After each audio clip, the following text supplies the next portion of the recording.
Hello friends, welcome back to my channel. સૌ પહેલાં તો તમને બધાને થેન્ક્સ કહેવા માંગુ છું કે મેં જે કાંઈ વિડીયોઝ અપલોડ કર્યા છે તેનો મને ઘણો સારો એવો રિસ્પોન્સ મળ્યો છે. ઘણા સ્ટુડન્ટ્સની ડિમાન્ડ છે ઇંગ્લિશ મીડિયમના. તેથી હવેનો જે વિડીયો છે હું ડ્યુઅલ લેંગ્વેજમાં બનાવીશ. આશા રાખું કે એમાં પણ તમને ઘણું બધું જાણવા મળશે. તેથી હવે પછીના જે કંઈ વિડીયો બનાવું છું તે ઇંગ્લિશ અને ગુજરાતી બંને મીડિયમ માટે છે. સો આશા રાખું કે તમને દરેકને એમાંથી કંઈક બેનિફિટ થાય.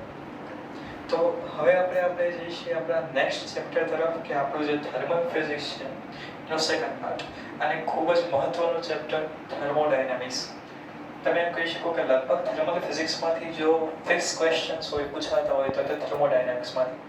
તો આ ચેપ્ટરમાં જે એમસીક્યુ પૂછાય છે તો એને રિલેટેડ આપણે ફક્ત પરિણામોની ચર્ચા કરવાની છે because we are doing the quick revision of GNIT. So let's start. ચેપ્ટરનું નામ છે થર્મોડાયનેમિક્સ, ઉષ્માગતિશાસ્ત્ર. અને બેઝિક કોન્સેપ્ટ તરફ આપણે જઈએ તો ધારો કે આપણી પાસે કોઈ સિસ્ટમ છે, એનો મતલબ કે આપણી પાસે કોઈ તંત્ર છે. તો જો હું તંત્રને ઉષ્મા આપું એનો મતલબ કે if heat is given to this system then it is positive. ઉષ્મા જો તંત્રને મળતી હોય તો ધન છે, અને જો તંત્ર ઉષ્મા ગુમાવે it means if heat lost from the system then it will be negative. હજી એક વસ્તુ કે જો તંત્ર પર કાર્ય થતું હોય work done on this system તો એ નેગેટિવ આવશે. if work done by this system એનો મતલબ કે તંત્ર દ્વારા કાર્ય થતું હોય તો તે ધન આવશે. Another term internal energy એટલે કે આંતરિક ઉર્જા. જો તાપમાન જે છે એ વધતું હોય એનો મતલબ કે તાપમાન જે છે એ વધે છે, increases, તો યાદ રાખો કે ડેલ્ટા યુ આંતરિક ઉર્જામાં વધારો થાય, મતલબ કે આંતરિક ઉર્જા તમે ધન લઈ શકો છો તેમાં થતો ફેરફાર ધન. if T is decreasing then delta you એટલે કે આંતરિક ઉર્જામાં ઘટાડો એટલે તમે એમ કહી શકો કે આંતરિક ઉર્જામાં થતો ફેરફાર ઋણ છે. તો આ તો બેઝિક વસ્તુ થઈ. હવે આ ત્રણેયને સાંકળતો એવો સંબંધ તે તેના એક નાનકડો એવો કોન્સેપ્ટ થર્મોડાયનેમિક્સનો શૂન્ય ક્રમનો નિયમ, ઝીરોથ લો ઓફ થર્મોડાયનેમિક્સ. તો એ શું સમજાવે છે તમને? તો તે તમને ઇક્વિલિબ્રિયમ આપે છે. Zeroth law of thermodynamics.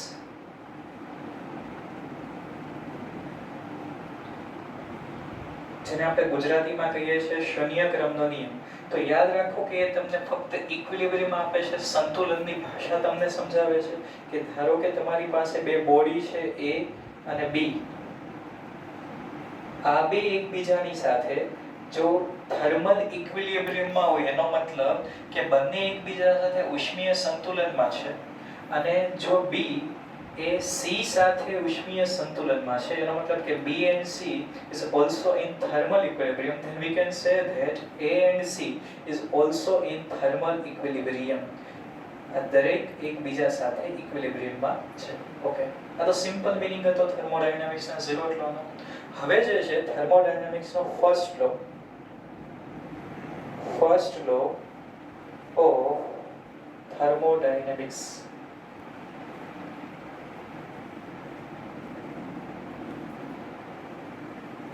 Most of દરેક વ્યક્તિ આનું સ્ટેટમેન્ટ સાંભળેલું છે. આપણે નાના હતા ત્યારે આપણે સમજતા કે ઉર્જાનો નાશ થતો નથી, કે ઉર્જાનું સર્જન થતું નથી, ફક્ત તેનું એક સ્વરૂપમાંથી બીજા સ્વરૂપમાં રૂપાંતર થાય છે. Energy will never be created and neither be destroyed. It just transfer from one state to the another state. આવું કંઈક આપણે ભણતા. ટૂંકમાં તમે એમ કહી શકો કે સંરક્ષણનો નિયમ આપે છે, કન્ઝર્વેશન ઓફ એનર્જી. તો એનું આપણે ઇક્વેશન જોઈએ. Delta Q is equal to delta U plus delta W. Okay, આ જે ઇક્વેશન જે છે આ એક બેઝિક તમે કહી શકો એનર્જી કન્ઝર્વેશન માટે, કે તમે જે તંત્રને ઉષ્મા આપો છો, તમે જે હીટ એપ્લાય કરો છો સિસ્ટમને, એમાંથી શું થાય છે તો થોડો ઘણો ભાગ, બરાબર, few parts is used in the change in internal energy. થોડો ઘણો ભાગ આંતરિક ઉર્જાના ફેરફારમાં વપરાય છે, and remaining is converted to the work done. કે બાકીનો જે ભાગ છે એ કાર્યમાં વપરાય છે. એનો મતલબ કે ટૂંકમાં તમે એમ કહી શકો કે ઉર્જાનું તો સંરક્ષણ જ થાય છે, કન્ઝર્વેશન થાય છે એનર્જીનું.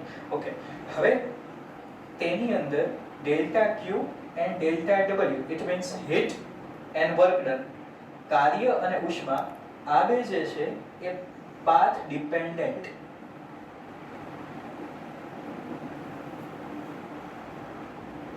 એનો મતલબ કે માર્ગ આધારિત છે. જ્યારે delta U is not dependent on the path, એનો મતલબ કે આ માર્ગ આધારિત નથી. આંતરિક ઉર્જામાં થતો ફેરફાર ફક્ત પ્રારંભિક અને અંતિમ બિંદુ પર જ આધારિત છે. It is only dependent on the initial position and final position. So this is the first law of thermodynamics, known as the energy conservation law. Now we are going to study about the some thermal process. હવે આપણે કેટલીક ઉષ્માગતિશાસ્ત્રની કેટલીક પ્રક્રિયાઓ છે તેનો અભ્યાસ કરશું. So first process is isochoric process, જેને તમે કહી શકો સમકદ પ્રક્રિયા. એક વસ્તુ યાદ રાખો કે આની અંદર જે ડેલ્ટા યુ છે આંતરિક ઉર્જામાં થતો ફેરફાર, તેને તમે એમ કહી શકો છો કે NCV ડેલ્ટા T, અને વર્ક ડન જે છે એ તમને કંઈક આ રીતે મળશે P ઇન્ટુ ડેલ્ટા V. હવે જો આઇસોકોરિક પ્રોસેસ હોય એનો મતલબ કે સમકદ પ્રક્રિયા, ઇફ વોલ્યુમ ઇઝ કોન્સ્ટન્ટ, આ કિસ્સામાં કદ જે છે એ અચળ રહેશે. તો સીધો સંબંધ છે કે PV is equal to constant. P અને V નું પ્રોડક્ટ જે છે એ કોન્સ્ટન્ટ રહેશે. તો તમે એનો ગ્રાફ સિમ્પલ રીતે સમજી શકો, P and V. તો આ કિસ્સાની અંદર in this process graph is like this. Graph is like this. In this case V is constant. તો એનો જે સ્લોપ છે, એનો ઢાળ જે છે એ તમને ઇન્ફિનિટી મળે છે. ઓકે, હવે આ કેસની અંદર in this case this volume is constant, કદ અચળ છે. So delta V is 0. So we can say that W is equal to 0. There is no work done in this process. કે આઇસોકોરિક જે પ્રોસેસ છે એમાં કોઈ જ કાર્ય થતું નથી. ઓકે, હવે આપણે જે next process isobaric process.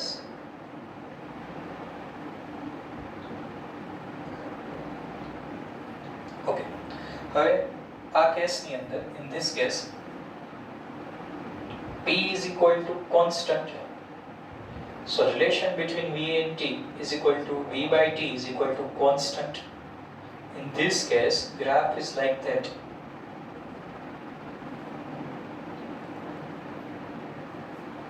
Look at here, P is constant, change in just volume. So in this case, slope, there is no slope, slope 0. In this case, P is constant, so we can say that work done is equal to P into delta V, so V2 minus V1.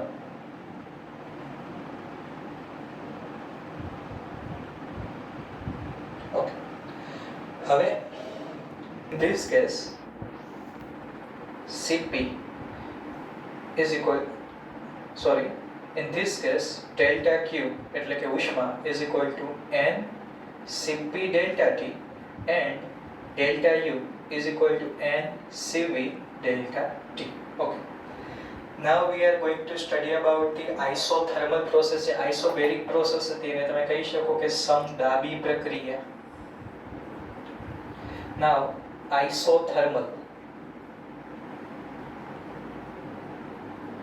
એટલે કે સમતાપી પ્રક્રિયા.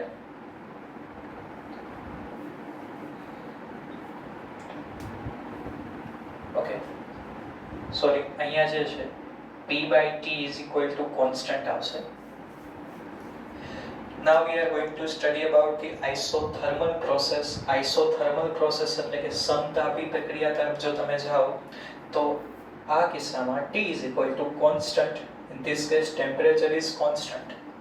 Then what is the relation between the P and V? Then PV is equal to constant. આ કિસ્સામાં P અને V ની product constant થશે. યાદ રાખો એક કી પોઈન્ટ આની અંદર કે internal energy delta U is only dependent on the temperature. In this case T is equal to constant, so delta T is equal to 0. તો તમે એમ કહી શકો કે delta U is equal to also 0. There is no change in internal energy. So in this case delta Q is equal to delta W. Okay. This graph is like this.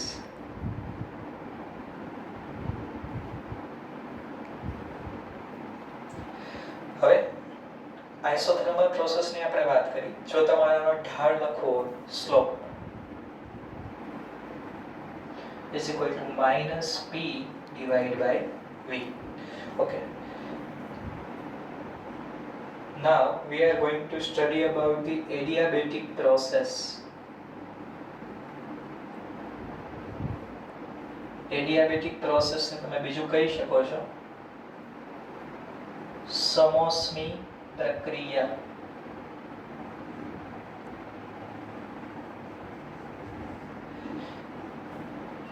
In this process, what is the speciality? કે ખાસ વસ્તુ શું છે આ પ્રક્રિયાની અંદર? તો system જે છે એને ઇન્સ્યુલેશન કરેલું હોય છે. There is no change in heat. So we can say that delta Q is equal to 0. ઉષ્માનું કાંઈ પણ જાતનું વહન થતું નથી. So in this case delta Q is equal to 0. આ કિસ્સામાં delta Q 0 થશે. Graph is like this.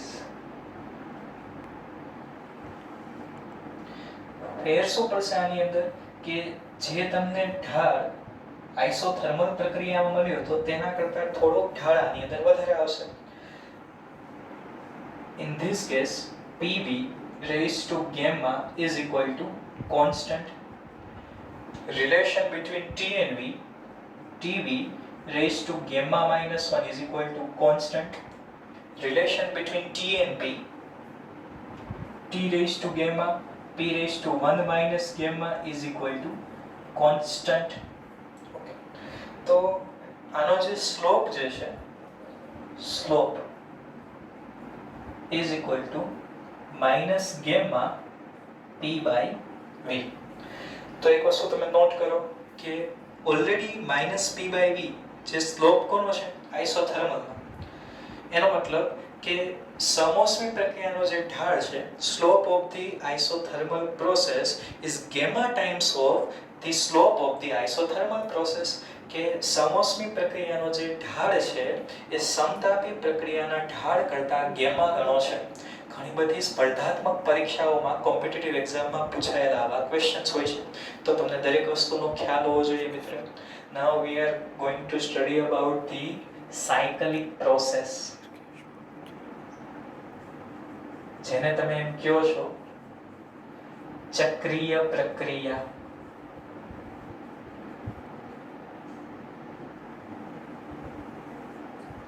યાદ રાખો કે in the cyclic process delta U became 0. There is no change in internal energy. So we can say that delta Q is equal to delta W. Okay. આ તો વાત થઈ cyclic પ્રોસેસની ચક્રીય પ્રક્રિયાની. And last rare કેસમાં ક્યારેક પૂછાય છે પોલીટ્રોપિક process.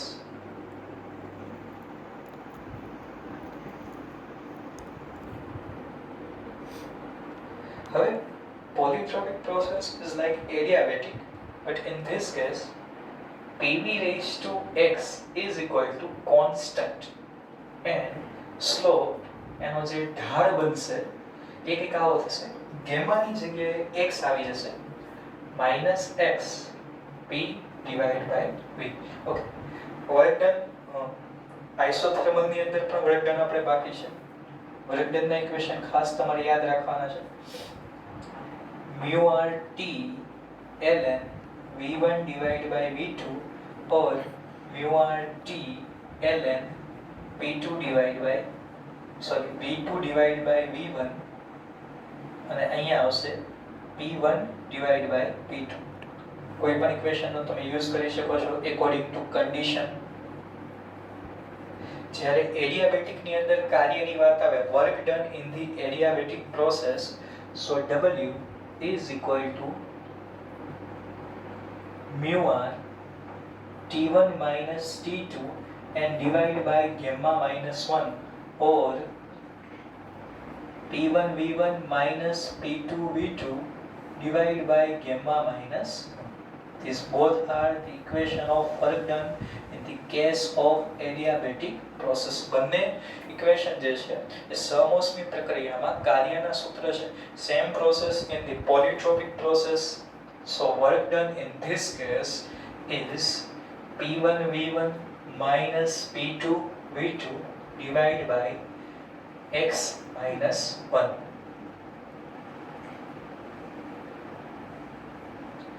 In this case, molar specific heat C is equal to Cv plus R divided by 1 minus X. This is the equation of molar specific heat in the case of polytropic process. Okay. હવે આ બધી પ્રક્રિયા પૂરી થાય પછી કેટલાક basic concept કે જે ઇક્વેશન્સનો ઉપયોગ કરીને તમે જેનો થર્ડ પાર્ટ છે ચેપ્ટરનો કે જેમાંથી મેક્સિમમ ક્વેશ્ચન્સ પૂછાય છે તે તમે સોલ્વ કરી શકો. આટલી પ્રક્રિયાના વર્ક ડન, એના સ્લોપ અને ઘણી બધી વસ્તુ મેં તમને જે કીધી કે કઈ વસ્તુ આમાં કોન્સ્ટન્ટ રહે છે, કઈ વસ્તુ ચેન્જ થાય છે, દરેક વસ્તુ તમારે યાદ રાખવાની છે. Okay, now we are going to study about the engine. There are two types. First one is engine and another one is refrigerator. Heat engine. What is the formula of the efficiency in the heat engine? Then eta is equal to 1 minus Q2 divided by Q1. Okay. Example like, which is the best heat engine? Then it is the Carnot engine.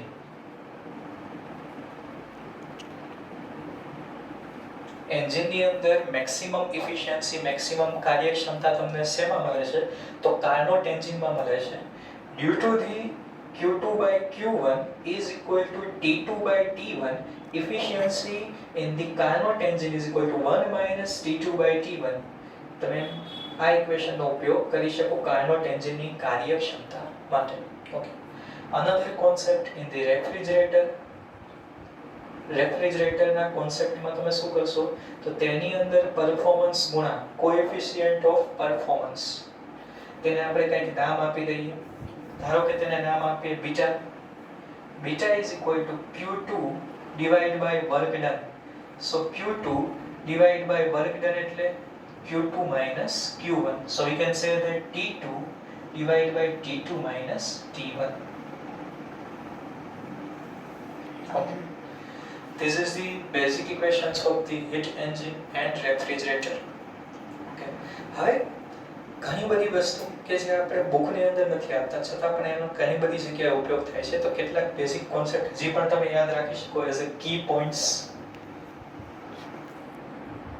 Key points તરીકે તમે શું યાદ રાખશો તો Cp by Cv is equal to gamma, Cp minus Cv is equal to R.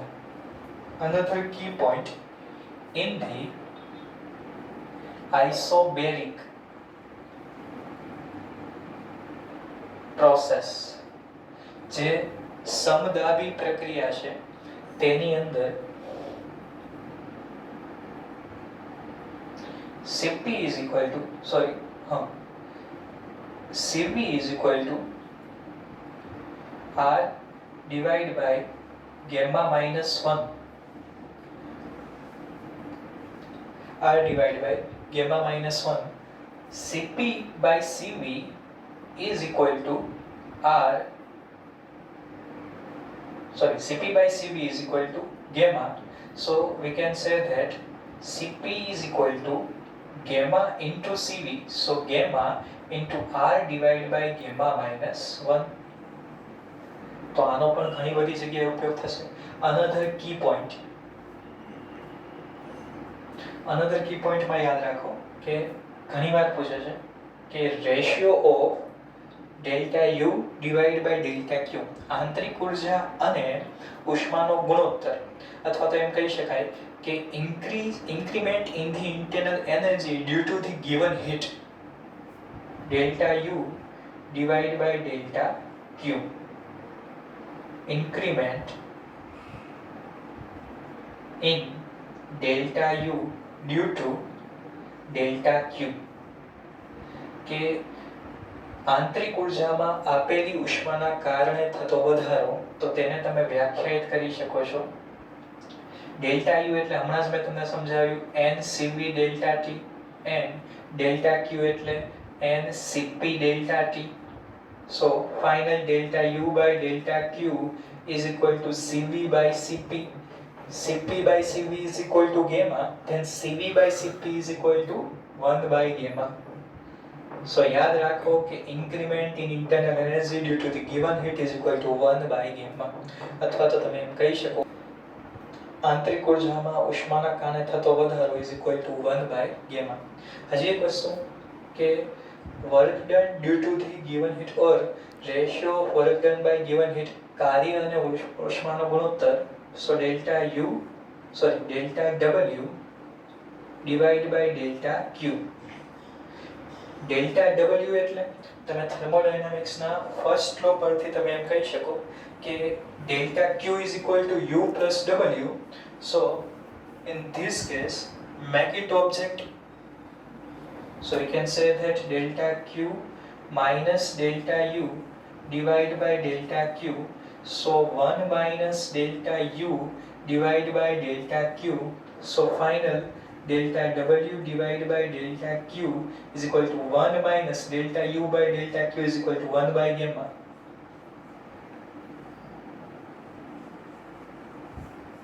Okay. હવે ચેપ્ટરનો બધો concept complete થઈ ગયો છે, બટ જે ગેમા જે છે એની વેલ્યુ, તો ગેમાની વેલ્યુ તમારે યાદ રાખવાની છે. Four values of gamma,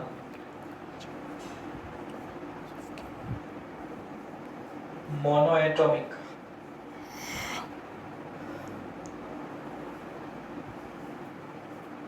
diatomic. monoatomic એટલે તમે એમ કહી શકો કે 5 divided by 3. તો આ કેસની અંદર તમને વેલ્યુ લગભગ મળશે 1.67. ઓકે. diatomic હોય તો લગભગ એનો આન્સર આવે છે 7 by 5. So we can say that 1.4. For the polyatomic, it is near equal to 1.33. આ બધાય સિવાય ક્યારેક એવા પ્રશ્ન ગ્રાફિકલ ટાઈપના પૂછાય છે, તો તે હું તમને અહીંયા કી પોઈન્ટ કરીને એક સમજાવી દઉં છું. Last key point, look at here.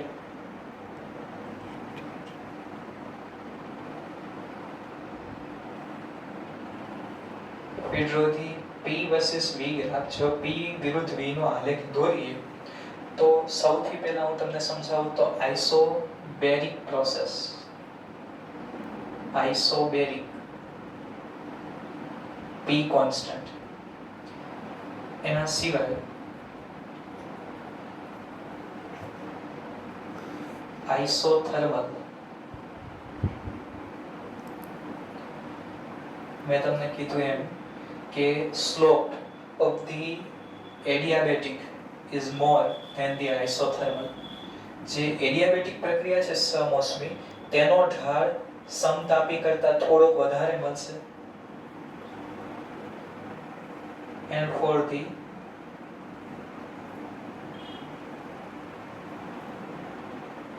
polyatomic or polytropic process, તેમાં કંઈક આ ટાઈપનો ઢાળ તમને મળશે. So we can say that work done in the isobaric is greater than work done in the work done in the isobaric is greater than work done isothermal is greater than work done adiabatic. એનો મતલબ કે જેટલો ઢાળ વધારે હશે તેટલું કાર્ય ઓછું મળશે. તો આ તમારે યાદ રાખવાનું છે, ઘણી બધી જગ્યાએ પૂછાય છે. So finally completed. Thank you.